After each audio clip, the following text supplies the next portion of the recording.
Pemirsa, sebuah rumah di perumahan elit di kawasan Durensawit, Jakarta Timur pada Rabu siang 17 Mei lalu digerebek polisi lantaran diduga dijadikan lokasi praktik aborsi ilegal.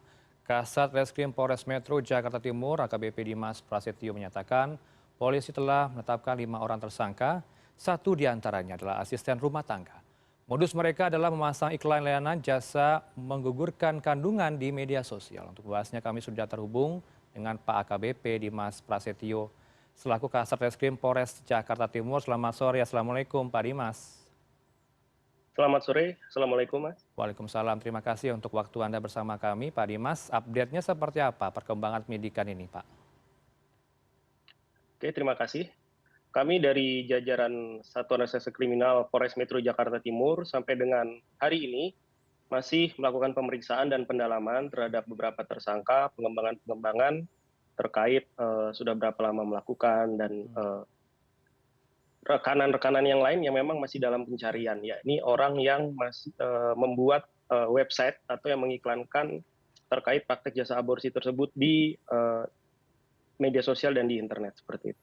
Artinya peran dari masing-masing pelaku aborsi ini bermacam-macam begitu ya Pak Dimas. Ada yang membuat situs, ada yang melakukan penjemputan, ada yang mengiklankan, ada yang melakukan aborsi begitu ya?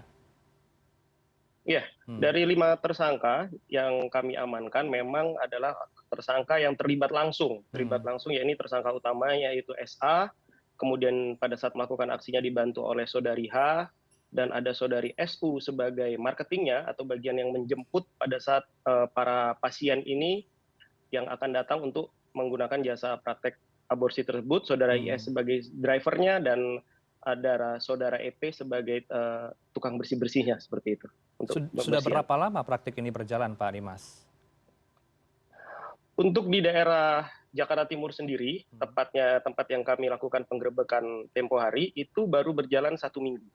Baru berjalan 1 minggu. Yang sebelumnya mereka berpraktek di daerah Sunter, Sunter Jakarta Utara. Baik, dari tersangka tersebut apakah juga bagian dari pasien?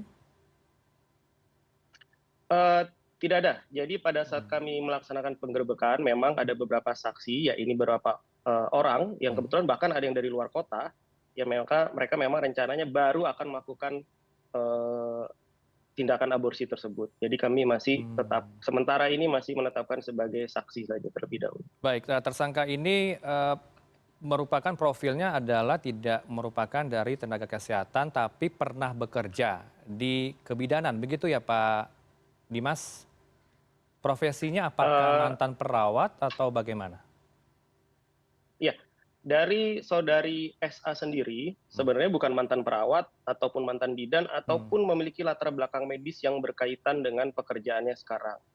Kebetulan saudari SA ini pernah bekerja terhadap seorang dokter yang berada di daerah Paseban, Hmm. yang kebetulan dokter tersebut juga melakukan praktek aborsi ilegal seperti ini. Itu di sekitar tahun 2020. Jadi Baik. dia sebagai asistennya belajar secara otodidak di situ. Seperti itu. Sudah berapa pasien yang ikut dalam aborsi ini Pak di Durensawit ini? Di Durensawit karena kurun waktunya masih 1 minggu ya, sejak mereka menyewa tempat tersebut, rata-rata pasien itu 4 sampai 5 orang per hari, tapi pernah sampai 8 orang per hari. 1 hari itu ada 8 orang mereka pernah menerima pasien seperti itu. Ya, masih dalam kurun waktu sepekan, tapi dalam 1 hari bisa 4-5 pasien datang ke sana. Begitu cepat untuk informasi yang diberikan ke publik ya begitu ya di media sosial. Pak Dimas, kalau rumah Benar. yang dijadikan tempat aborsi ini rumah siapa? Itu milik disewa milik warga yang memang memiliki rumah tersebut. Kami sudah mengambil keterangan dari kepala lingkungan, memang bahwasannya itu baru 1 minggu, yang nanti akan kami panggil untuk diambil keterangan juga. Yang memang tidak mengenal ya, hanya memang tidak ada hubungan pertemanan, saudara atau apa dengan tersangka seperti itu. Untuk tarif yang diberlakukan seperti apa informasinya Anda tangkap di lapangan? Bervariasi Mas, yang terendah itu sekitar 4.500.000 rupiah. Itu tergantung umur dari janinnya yang akan dikeluarkan. Mereka menerima sampai umur 9 bulan masih menerima, itu bisa range harga 9 sampai 12 juta seperti itu.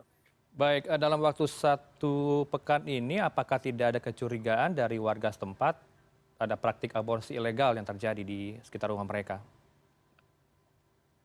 Dari warga memang Hmm. mungkin karena lingkungan di situ cukup sepi ya, Hmm. cukup sepi. Kemudian tapi dari RT kami ambil keterangan memang mengatakan yang baru sebentar dan mereka memang juga pada saat masuk tidak mengatakan juga untuk digunakan tempat apa. Jadi memang berusaha untuk ditutupi dan memang tertutup sekali karena pada saat menerima pasien saja mereka tidak mengizinkan pasien yang datang ini ditemani laki-laki.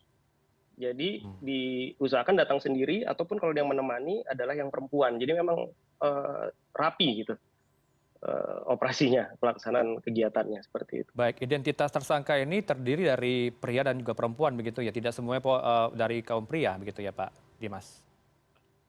Betul, betul. Hmm. Jadi untuk bagian driver dengan Hmm. bagian pembersih rumah, bagian jaga gerbang itu laki-laki. Hmm. Jadi tiga perempuan dan dua laki-laki. 3 perempuan dan 2 laki-laki. Pak Dimas, publik mungkin bertanya-tanya juga di rumah, bagaimana untuk melakukan aborsi di Durensawit ini? Langkah yang dilakukan pasien seperti apa? Informasinya ini bertemu di satu titik di suatu rumah sakit, kemudian dijemput dari tersangka ini dan dibawalah ke rumah tempat menjadikan aborsi. Bisa digambarkan ke publik awal mulanya ketika mendapatkan informasi dari media sosial yang pertama begitu ya? Iya. Hmm. Jadi dari keterangan saksi yang sudah kami ambil keterangannya, mereka memang mengetik di laman pencarian ya seperti Hmm. itu ya, jasa kuret. Nah, jasa kuret legal. Jadi yang muncul di internet itu juga tertulis adalah jasa kuret legal. Hmm. Nah, nomor WA dihubungin, kemudian diarahkan di suatu rumah sakit. Jadi memang ini modusnya seakan-akan memang legal seperti itu. Nah, namun pada saat sampai di rumah sakit, mereka berkomunikasi dengan saudara SU yang tadi saya katakan sebagai marketingnya dan sebagai penerima uang setelah melaksanakan aborsi. Jadi dari rumah sakit tersebut masuklah ke mobil yang mereka siapkan, dibawalah ke tempat praktek mereka. Jadi mengatakan bahwa oh ini bukan bagian dari rumah sakit, kita di luar namun masih legal dan lain sebagainya. Setelah masuk ke dalam, hari itu juga langsung di USG. Di USG ditentukan usia kandungannya, diberikan obat, berbagai macam obat, saya mungkin tidak sebutkan di sini obatnya apa. Ya. Setelah itu langsung dilakukan tindakan aborsi tersebut dengan cara divakum, menggunakan vakum. Vakum memang vakum yang memang biasa digunakan untuk bidan maupun dokter kandungan dan sebagainya. Nah dari situ untuk menghilangkan jejak dari jasad atau janin bayi yang sudah dikeluarkan ini, mereka menggunakan larutan HCl, larutan asam. Jadi dilarutkan itu jenazah, jadi terurai, kemudian dibuang melalui kloset ya, yang ada di toilet.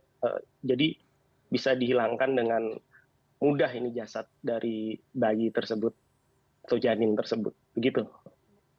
Kemudian setelah itu mereka dipindahkan ke kamar yang lain, diberikan perawatan, diberikan obat, kemudian boleh pulang. Nanti selang 2-3 hari apabila mau konsul lagi akan diberikan obat kembali. Demikian. Baik, dihancurkan, sungguh tidak bisa dibayangkan, begitu keji sekali ya Pak ya perbuatan ini.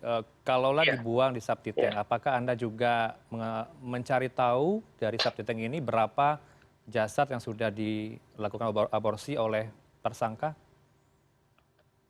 Ya, mungkin di situ kesulitannya Mas. Ya, karena ini jasadnya sudah terurai ya, sudah hancur ya. Jadi kami nanti akan berdasarkan mungkin jejak digital yang ada dimiliki oleh para tersangka ini ataupun mungkin pembayaran dana yang masuk, kita akan bisa memperkirakan sebenarnya berapa pasien tepatnya yang sudah mereka terima selama 1 minggu beroperasi di wilayah Jakarta Timur. Demikian.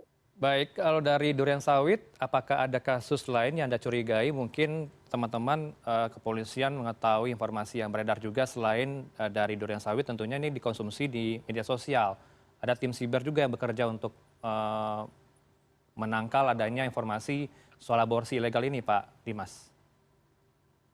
Ya, pastinya Mas, kami dari jajaran Polres Metro Jakarta Timur, kemudian dari juga Polda Metro Jaya, pastinya akan tetap aktif untuk selalu mengantisipasi tindakan-tindakan seperti ini. Demikian.